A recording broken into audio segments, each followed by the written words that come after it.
naman sa panibagong araw ng buhay ko.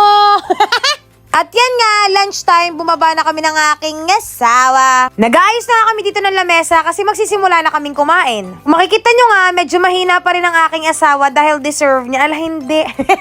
Bali, nagpa-take out nga kami ng lugaw kasi yun pa lang ang kaya niyang kainin. Tapos nalaman ko na may Korean food sa tabi kaya nagpabili na rin ako. Sobrang mahilig ako sa fish cake at saka sa rice cake. Gustong gusto ko talaga ang tteokbokki. Sobrang nakakalungkot at nakakamiss lang kasi sa Mr. Won, sanggipsal talaga ako bumibili ng cheesy tteokbokki. Kahit medyo expensive, pinagkakagastusan ko talaga. Dahil sobrang sarap at worth it naman. At yan nga, nagtutulong kaming mag-asawa para makapagsimula na rin kaming mag-lunch. Pagkatapos ko maghinaw ng kamay, ang prioritize ko talagang tikman ay yung pinabili ko.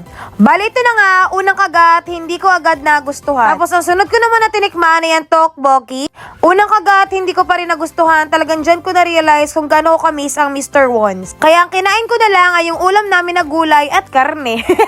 Pagkatapos nga namin kumain, pumasok kami dito sa tindahan kasi nag-aayos ang aking asawa na pa-order namin na mayaman shirt. Makikita nyo nga yung aking baby bump dyan. Lumalaki na talaga siya. I'm so excited. Sa lahat ng gustong umorder ng mayaman shirt, just message Mami Wayne. Kahit hindi pa tayo mayaman sa totoong buhay, maging mayaman tayo sa shirt. Why not? I-claim ng suot natin. Ala. Lagi natin i-claim na yayaman tayo. Kasi sabi nila, pag naniwala ka daw, mangyayari. Ako'y naniniwalang yayaman. Tapos nung gabi nga, habang nagsiselfone ako dito, nakaramdam na rin ako ng gutom. Pero habang nagpapabidyo ko, niloloko ako ng aking asawa at pagkatapos no, niyaya ko na rin siyang mag-dinner. At dito nga, iba-iba na siya at meron na siyang energy. Yes naman. Pagkatapos nga namin magpa-cute, ay di bumabanda rin kami ng hagdan. Malalaman yun talaga na wala nang sakit ang aking asawa kasi nangungulit na siya. Kaya thank you Lord dahil magaling na siya. Pagkatapos ganon, pumasok na kami dito sa tindahan kasi may kukunin kami.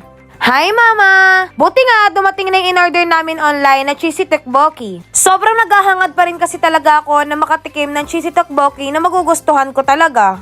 Kita niyo tong asawa ko porque magaling na, sobrang kulit na, kaya talaga pag nagkakasakit deserve. Ala hindi! Pagkatapos doon, sabi ko, buksan mo naman dading ilaw para mayaman. At yan nga, si Ate Miles nagluluto ng isda, ulam namin ngayong gabi. Isipin na lang daw namin na salmon yun, aba naman. At yan nga, binubuksan na ng aking asawa ang cheesy tteokbokki kasi sabi ko, sana magustuhan ko talaga to. Bali, nandyan na nga yung lahat, paghahalu-haluin na lang at titimplahin. Pero habang nagluluto ang aking asawa na makulit at may energy na at thank you Lord na wala na siyang sakit.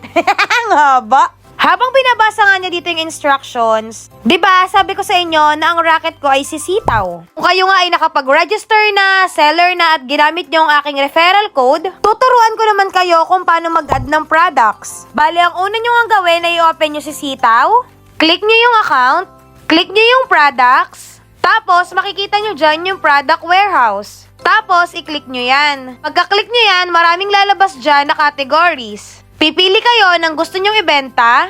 Pagkatapos, isa-select nyo lang yung mga items. Pagka nakapili na kayo ng gusto nyong ibenta, just click Published.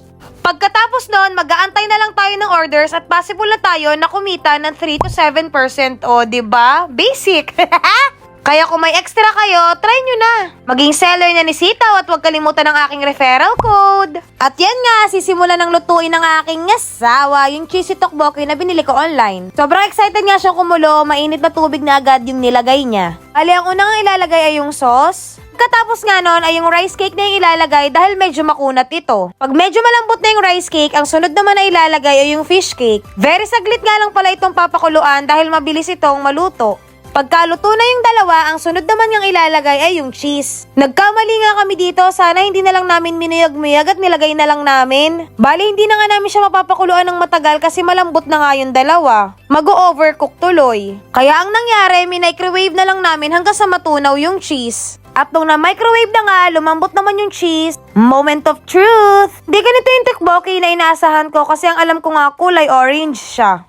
At yan nga, titikman ko na. Unang kagat pa nga lang, hindi ko na agad siya nagustuhan. May alam ba kayong cheesy tteokbokki na masarap? Please comment down below kung may alam kayo. Gusto ko talaga makatikim ng masarap-sarap na cheesy tteokbokki, promise. Pinilit ko rin tikman yung rice cake, hindi ko talaga siya bet. Tapos nung tinikman ko yung cheese, masarap naman siya, pero hindi ko talaga siya kayang kainin. Sa sobrang hindi ko nga gusto, ay napasayaw pa ako. Dito kasi sa bahay, si Ate Miles lang yung kasundo ko sa mga ganitong pagkain, kaya pinatikim ko kaagad sa kanya. At bilang isang Koreana, hindi niya rin nagustuhan.